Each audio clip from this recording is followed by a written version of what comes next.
Tell me a little bit about your journey and experience getting into recovery. It's really a tale as old as time. I started drinking in college, 18. I grew up in a really strict household, so going from that to just all the freedom that came with the university, I didn't know how to handle it, didn't know how to fit in, and alcohol and cocaine, really helped me fit in.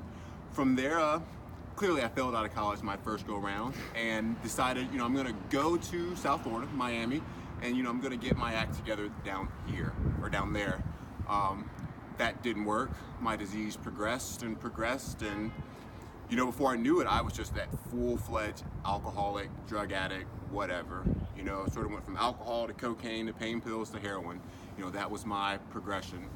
I lived that life for a good 7 years, just in and out of treatment, in and out of rehabs. You get sober for a year, could never sustain it, and go back out and always be worth. I've had a lot of bottoms, I dug really, really deep. I think I'm what they call in the program a low bottom drunk, and I definitely am. Tell me a little bit about the beginning steps you took to get into recovery and then getting into collegiate recovery. Well, like I said, I've been in and out of treatment a bunch. So the last time was the time that I guess I had the willingness to do whatever it took. I had lost everything, and my parents, they gave me one last chance to go to treatment, and they sent me to this rinky-dink treatment center in Mississippi, state run. I was under the impression I was going to be in Mississippi for 30 days. I was coming here for a 30-day treatment. That's what I signed up for.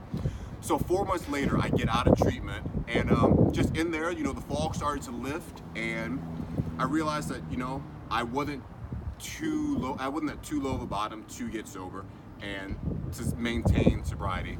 So, I sort of put the steps in action in rehab to sort of, do my next phase of life sober. And while I was in treatment, I actually applied to Mississippi State University. I'd never heard of Mississippi State University. I'd never heard of Starkville, Mississippi. I'd never heard of the CRC. But everything just sort of worked out. I got into treatment. Well, I got into Mississippi State while I was still in treatment, and I came here. I had 6 months. I think I picked up 6 months, like my first meeting here in Starkville, and just sort of got connected with our director through my sponsor who I got at the time.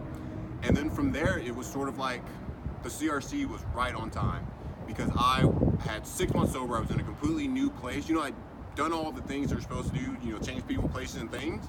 But I was at this new place knowing no one. I was just a 30-year-old college freshman just on this random campus. And the CRC it allowed me to have a place where I fit in.